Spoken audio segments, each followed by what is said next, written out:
First, I want to start by saying, hi, Mom. When I talked to my mom on the phone on Friday night and told her that I was going to be speaking today, she said, will it be recorded? And I said, yes, as a matter of fact, and you'll be able to hear it on the internet sometime this week. And so, hi, Mom. And the other thing I want to say is thank you to thank you to the secret angel who keeps posting this stuff on these verses on the internet, on the blog, on the Healing Songs blog, because that's where I read them this week. And if you read it on Monday, or if you didn't, here's the healing song that Josh put aside for this sermon. And I'll tell you that this is Psalm 123, and we're calling it Elijah's healing song, but Elijah didn't write it. But we're going to see why this probably would apply to him pretty well. It goes like this. To you do I lift up my eyes, you who sit in the heavens. Behold, as the eyes of servants look to the hand of their master, as the eyes of a maid to the hand of her mistress, so our eyes look to Yahweh our God until he has mercy on us. Have mercy on us, Yahweh. Have mercy on us, for we have endured much contempt. Our soul is exceedingly filled with the scoffing of those who are at ease, with the contempt of the proud. All right. Mike, can you move ahead in the slides? Let's see where we are.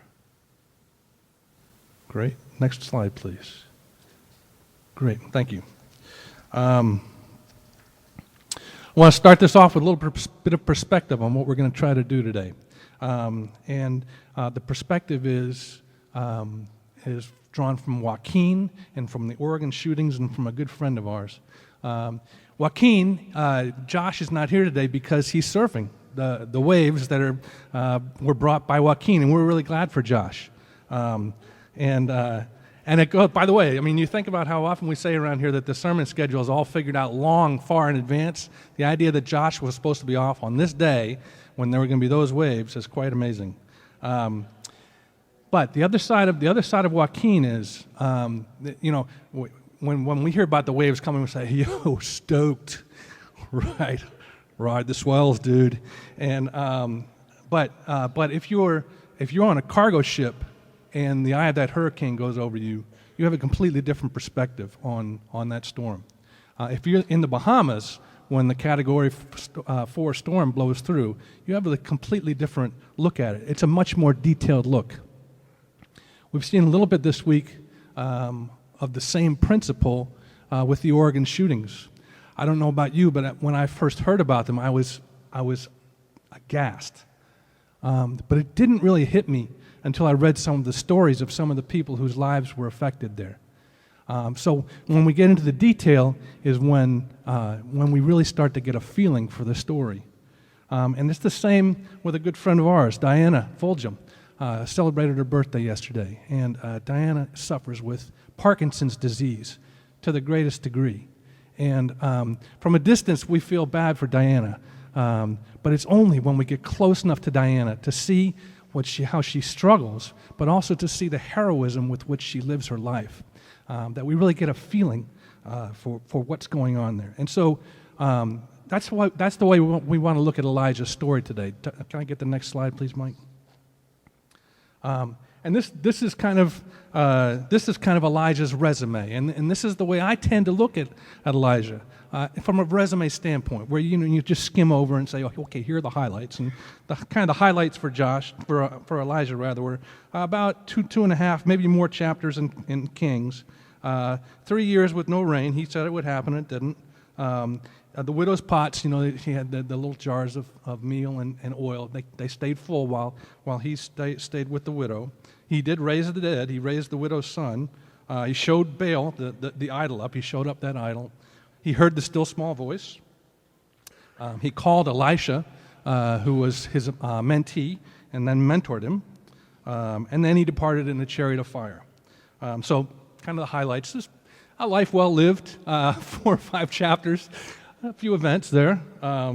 unless we really look a little bit deeper at those events, I don't think we get a flavor for it.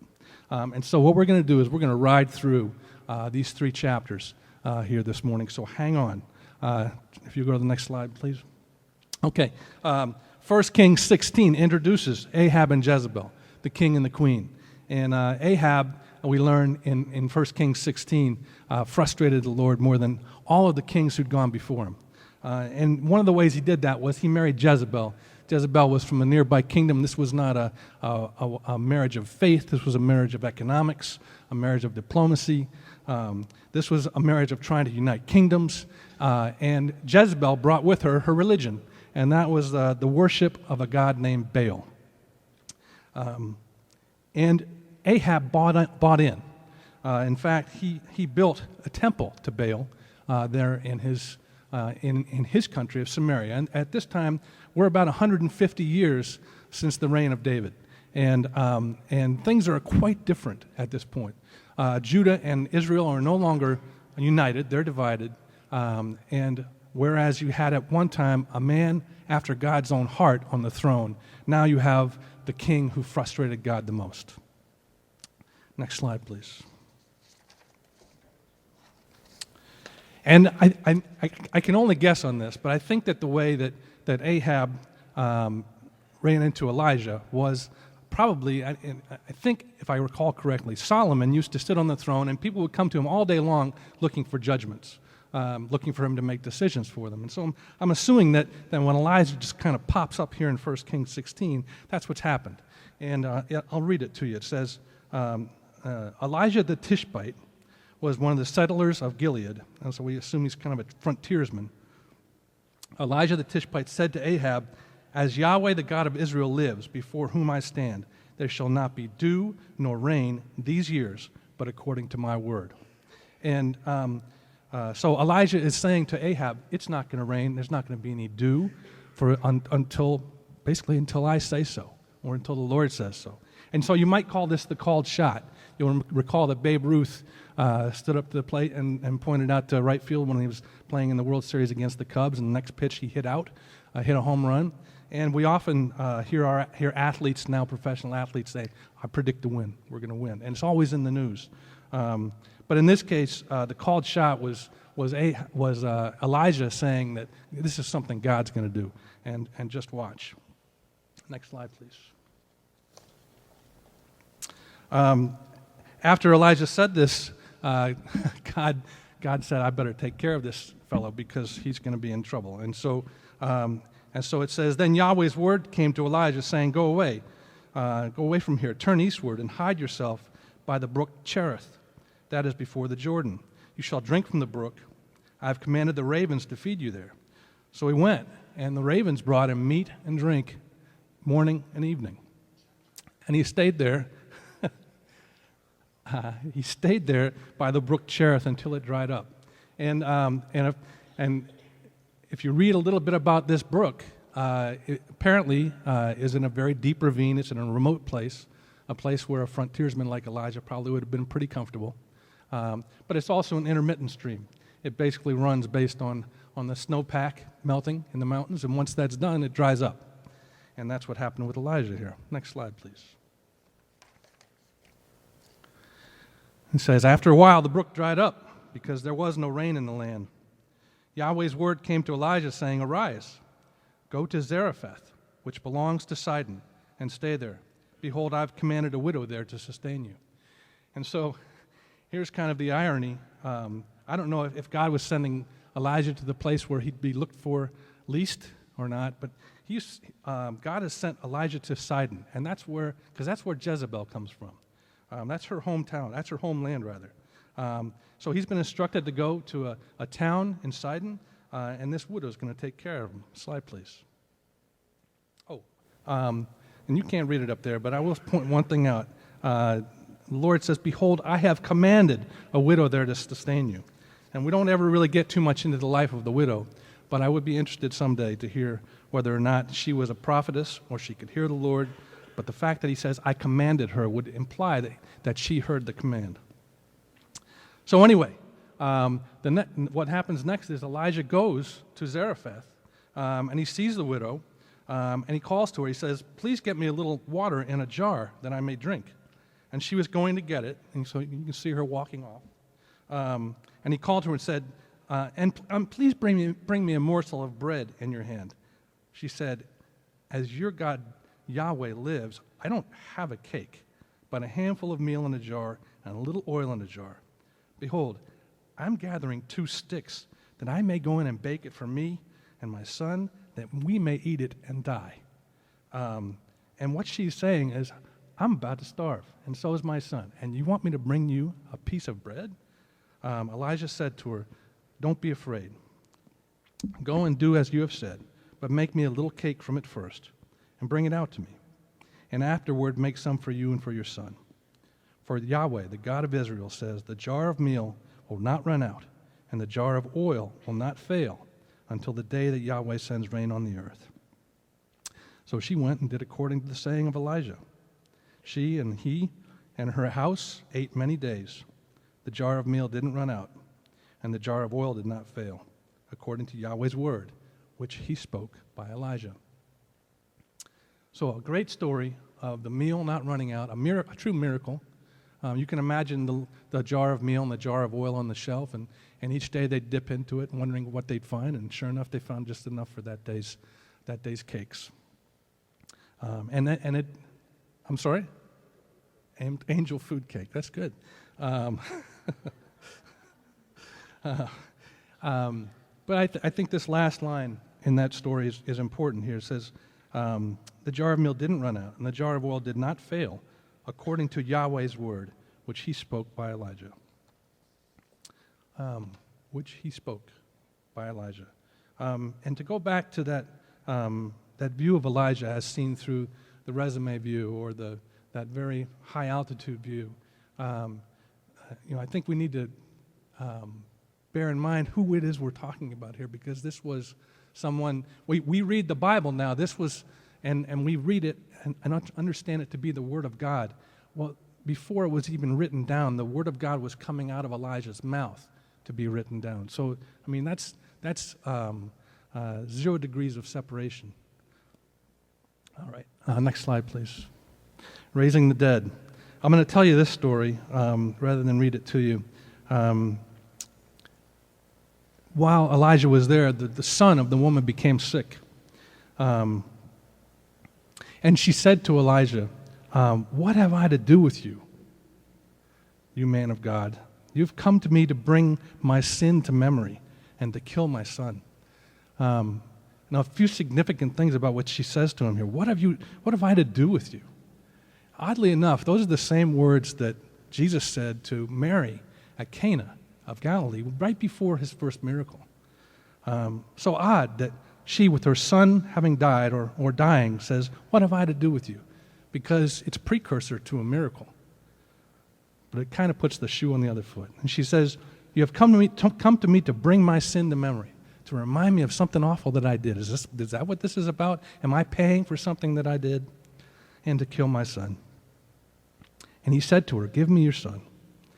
And he took him out of her bosom and carried him up into the room where he stayed and laid him on his own bed. He cried to Yahweh and said, "Yahweh, my God, have you also brought evil on the widow with whom I'm staying by killing her son?" Now, we get a little window into the personal side of Elijah. To this point, it's been mostly Elijah speaking God's word. But here we see how he must have been a man of sorrow, and how he must have been a man who felt very isolated.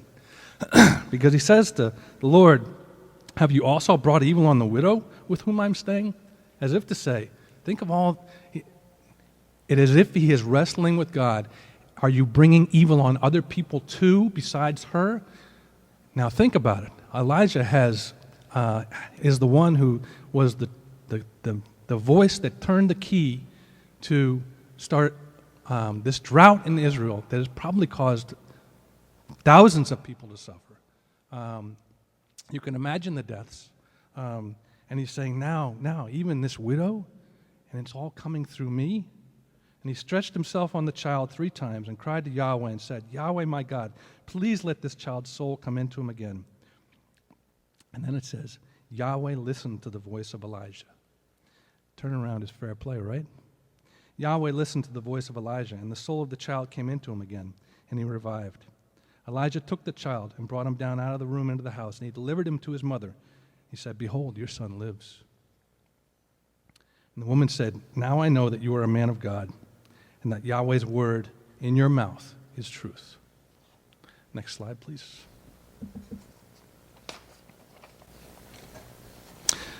The quote at the top there is my title on this very short three lines. You go to Ahab, I'll make it rain. That's basically what God is saying, I think, at this point to Elijah. He says, After many days, Yahweh's word came to Elijah in the 3rd year, saying, Go show yourself to Ahab, and I will send rain on the earth. Elijah went to show himself to Ahab. The famine was severe in Samaria. And we've been thinking of it in terms of being a drought to this point. But if there's no water, then obviously you can't water your crops. You can't water your livestock. If evaporation in the Middle East is anything like it is here in Florida, and it's probably even greater, then they probably have about 5 to 6 feet of evaporation every day. So if this drought had occurred here in Central Florida, by the 3rd year, most of our lakes would be dried up, and there would be no place to go to find water. Maybe you could dig for it and find it, but it would be farther down, way farther down in the ground than it would have been before. But you can imagine what this must have been like in a dry place like the Middle East. And it says the famine was severe in Samaria. Ahab called Obadiah, who was over the household, and this is a great story. Now, so we know Elijah's coming, okay? And at the same time, Ahab has spoken to one of his servants in his household and says, and his name was Obadiah. You know, Obadiah was a man who had been loyal to the Lord. When Jezebel wanted to kill a bunch of the Lord's prophets, Obadiah took 100 of them rather, hid them in caves, sent them bread and water, and they survived. So he's a man who's loyal to the Lord, but he's also living in Ahab's house. And so Elijah's coming, and Ahab and Obadiah say, okay, let's go out and look all through Israel. There must be some place where there's some grass where we can at least feed our horses so they don't die. And so Obadiah goes one direction, and Ahab goes the other. And on the way, he says they divide the land between them to pass through it. Ahab went one way by himself, and Obadiah went another way by himself. As Obadiah was on the way, behold, Elijah met him. He recognized him and fell on his face and said, Is it you, my lord Elijah? And Elijah says, It is I. And here we see a little bit of Elijah's ego. Go tell your Lord, behold, Elijah is here. And I just... it'd be like me coming through the front door and Maddie coming running up. Oh, Dad, you're home. And I say, yes, go tell Jenny, David is here. You sense a little bit of, you talk about yourself in the third person. You got a little ego going there. But Obadiah gets Elijah and Ahab connected. Next slide, please. And when Ahab saw Elijah, Ahab said to him, Is that you troubler of Israel? I tell my daughter to pronounce clearly, and I didn't do that. Is that you troubler of Israel? And Elijah answered, said, I have not troubled Israel, but you and your father's house, in that you have forsaken Yahweh's commandments. And you've taken in 400 prophets to Baal, and they eat at your table. Now, and then, forgive me here. Elijah says, Now therefore send and gather to me all Israel to Mount Carmel, 450 of the prophets of Baal and 400 of the prophets of Asherah, who eat at Jezebel's table. So Ahab sent to all the children of Israel and gathered the prophets together to Mount Carmel. I think what's significant here is Ahab knows that the drought came through the word of Elijah. And he's not arguing when Elijah says to go gather all the people of Israel and bring them to Mount Carmel. And that's what Ahab does. Ahab follows through. And next slide, please. And the people come. And Elijah, this loner, this man who probably very few times in his life cared what other people thought about him, in this case, you start seeing him pitching things to the people. And it says here, Elijah came near to all the people and said, How long will you waver between the two sides? If Yahweh is God, follow him. But if Baal, then follow him. And you see Elijah using the tactics of a good attorney. You know, a good attorney never asks a question he doesn't know the answer to. And that's what Elijah is saying here. Why do you waver between two sides? As if there's really a question. He knows what the answer is going to be. But when he asked that question, the people didn't say a word. Next slide, please. Then Elijah challenged Baal, and he said, and Elijah said to the people, even I only am left as a prophet of Yahweh, but Baal's prophets are 450 men. Let them therefore give us 2 bulls, and let them choose 1 bull for themselves, and cut it in pieces, and lay it on the wood, and put no fire under it. I will dress the other bull, and lay it on the wood, and put no fire under it. You call on the name of your God, and I will call on Yahweh's name. The God who answers by fire, let him be God. All the people answered, what you say is good. Next slide, please. Elijah the trash talker. He is. Elijah said to the prophets of Baal, choose 1 bull for yourselves and dress it first, for you are many, and call on the name of your God, but put no fire under it. And they did. And they went through all of the things that these prophets would do, and nothing happened. And it says, Elijah mocked them and said, cry aloud, for he is a god. Either he is deep in thought, or he's gone somewhere. And you can see him saying this in a stage whisper, right? Or either he is deep in thought, or he's gone somewhere, or he's on a journey, or perhaps he sleeps and must be awakened. And then the prophets cried aloud, and they cut themselves in their way with knives and lances until the blood gushed out on them. When midday was past, they prophesied until the time of the evening offering. But there was no voice, no answer, and nobody paid attention. I think what he's saying there is there was no voice from God. There was no answer from God. But the nobody paid attention, that was the Israelites. They've now turned. Next slide, please. And God and Elijah now have their turn. And one thing that they noted in the previous slide was that the prophets of Baal did this all day long. They did it until the time of the evening offering. And it just so happened that then the stage was turned over to Elijah and the Lord. And the story goes that Elijah went ahead and did all the things that should have been done in order to prepare sacrifice.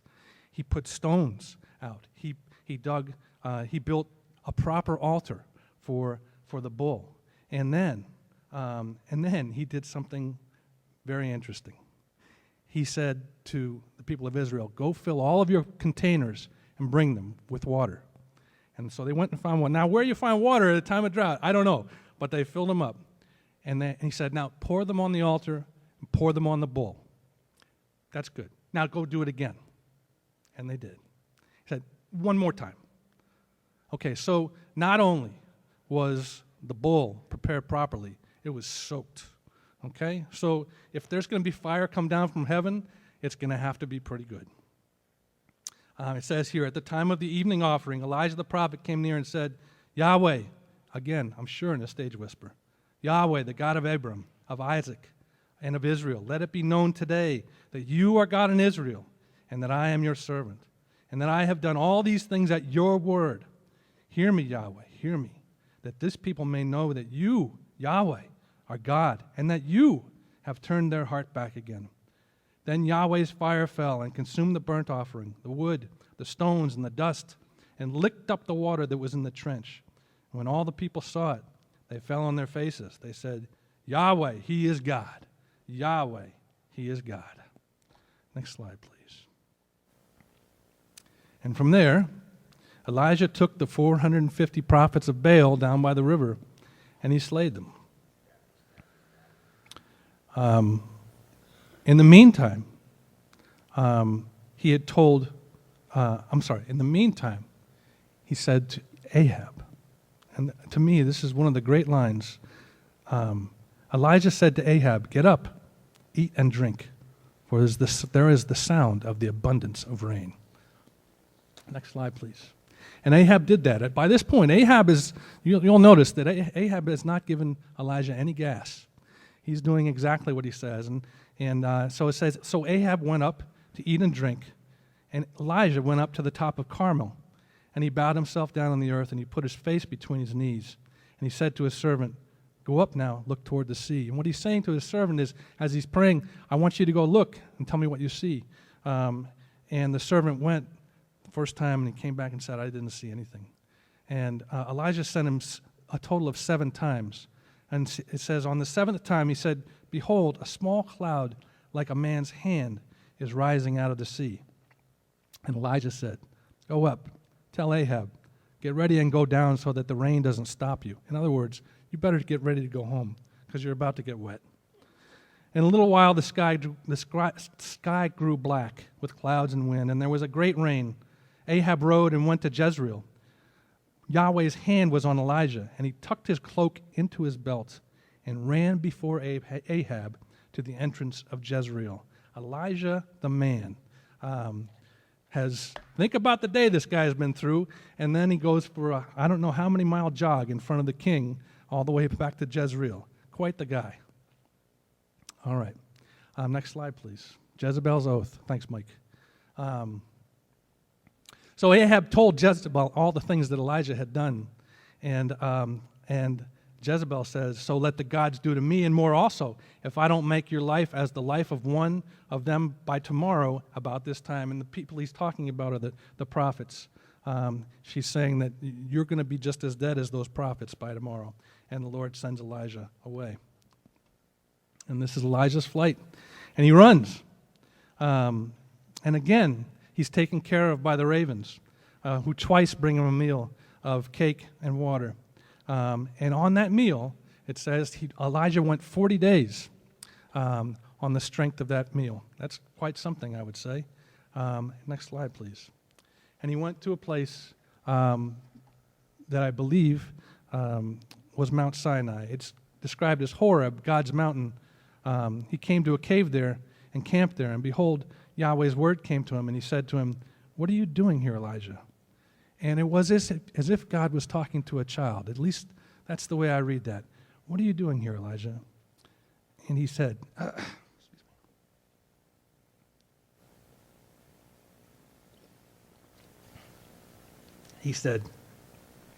I have been very jealous for Yahweh. And again, and here you can hear the voice of a child. I have been very jealous for Yahweh, the God of armies, for the children of Israel have forsaken your covenant, thrown down your altars, killed your prophets with the sword. Even I only am left, and they seek my life to take it away. Again, this is the personal Elijah, and you can see now a man of sorrows, a man who's feeling very lonely and isolated. He is alone, and the Lord says to him, go out and stand on the mountain before Yahweh. Now, Elijah doesn't immediately jump up, but you can picture him sitting in this cave and looking toward the mouth of it, and some remarkable things happen that he can view through the mouth of that cave. And it says, behold, Yahweh passed by, and a great strong wind tore the mountains and broke in pieces the rocks before Yahweh. But Yahweh was not in the wind. And after the wind, there was an earthquake, but Yahweh was not in the earthquake. After the earthquake, a fire passed, but Yahweh was not in the fire. After the fire, there was a still small voice. When Elijah heard it, he wrapped his face in his mantle, went out and stood in the entrance of the cave. And behold, a voice came to him and said, what are you doing here, Elijah? He said the same thing he said the first time. He said, I've been very jealous for Yahweh, the God of armies, for the children of Israel have forsaken your covenant, thrown down your altars, and killed your prophets with the sword. I, even I, only am left. I, even I, only am left. They seek my life to take it away. Yahweh said, go return your way to the wilderness of Damascus. When you arrive, anoint Hazael to be king over Syria. Anoint Jehu, the son of Nimshi, to be king over Israel. And anoint Elisha, the son of Shaphat of Abel, to be prophet in your place.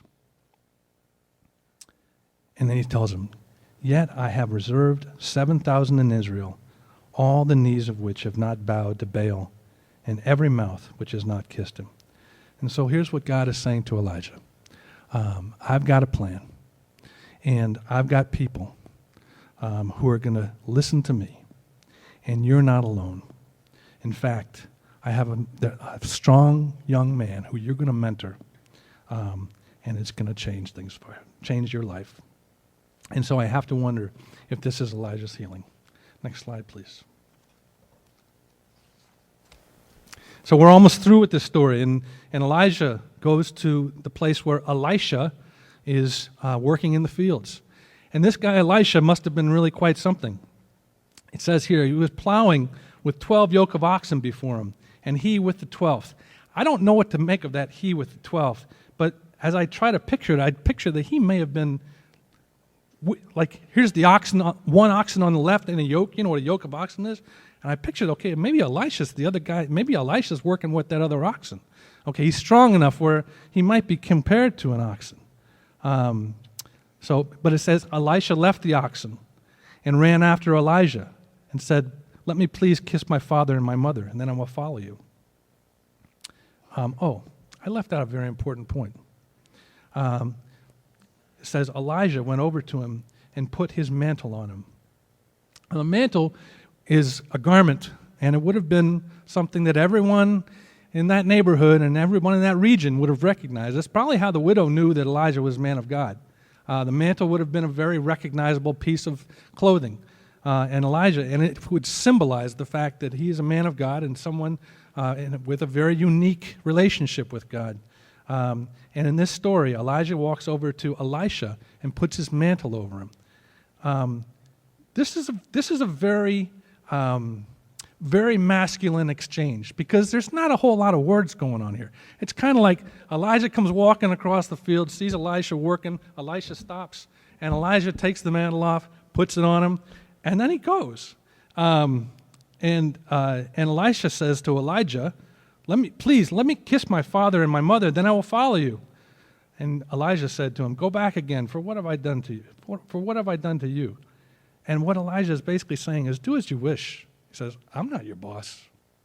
It's not me you must ask. And you can imagine who he's talking about, who he does need to ask. It's the Lord, right?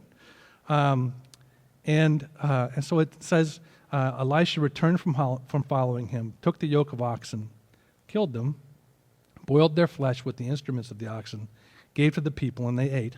Then he arose and went after Elijah and served him. Okay, you have hung with me really, really well. I want to thank you. We're almost to the payoff. Okay, so stick with me. All right, next slide, please. All right, so postscript. This was not in the reading this week, but I just want to tell you a little bit about Elijah. He mentored Elisha, and Elisha became a great prophet to the point of almost being Elijah's equal. Elijah didn't die. The Lord sent, what's the new taxi service? You know, he sent the ultimate Uber. He sent a chariot of fire down to pick up Elisha and take him off to heaven. Elijah is mentioned. John the Baptist. People confuse John that Elijah is supposed to come back. When John the Baptist was preaching in the wilderness, people thought, okay, well, maybe that's Elijah. It wasn't. And then we see Elijah again when Jesus takes the two disciples up on the mountain for the transfiguration, and the light comes down, and suddenly there's two people that Jesus is standing there talking to. One is Moses, and the other is Elijah. And then we also hear about two witnesses who are going to come back when we read about that in Revelation, and some people think that's Elijah. So Elijah, very active after these stories. And now, next slide, please. Now back to where we begin, the psalm. And again, this was not Josh's. This was not Elijah's song. He didn't write this, but it says, "To you I do lift up my eyes, you who sit in the heavens. Behold, as the eyes of servants look to the hand of their master, as the eyes of a maid to the hand of her mistress, so our eyes look to Yahweh our God, until he has mercy on us. Have mercy on us, Yahweh. Have mercy on us, for we have endured much contempt. Our soul is exceedingly filled with the scoffing of those who are at ease, with the contempt of the proud. And so it makes sense that Josh chose this as Elijah's song, because it's a song about dealing with contempt. It's a song about calling on the Lord. It's a song about scoffing or being scoffed at. And that was certainly Elijah's life. He was a very different kind of person. He didn't hang out with the crowd. And he probably would have been a tough fit in most social situations. So what is the healing of Elijah? Well, Josh has talked again a number of times this year about the fact that the healing's halfway done just by walking through the door. And so just by the fact that Elijah's gotten down on his knees and called on the Lord, the healing is halfway begun. We know Elijah as a man who probably felt very alone, like a stranger. Excuse me.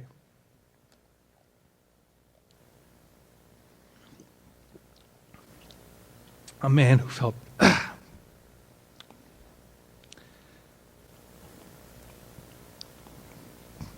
about that.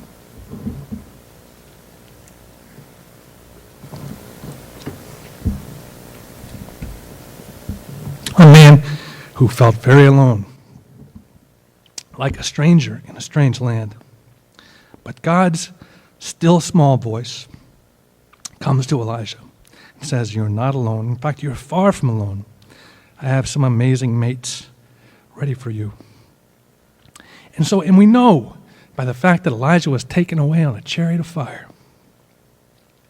that God was reserving something very special for the one who listens to him. And this perhaps is our healing, if we can remember that God has something very special planned for those of us who listen hard to him. So what is the healing of Elijah? All those things. And perhaps you will share with me later your ideas on that. Thanks for your time. You did really well.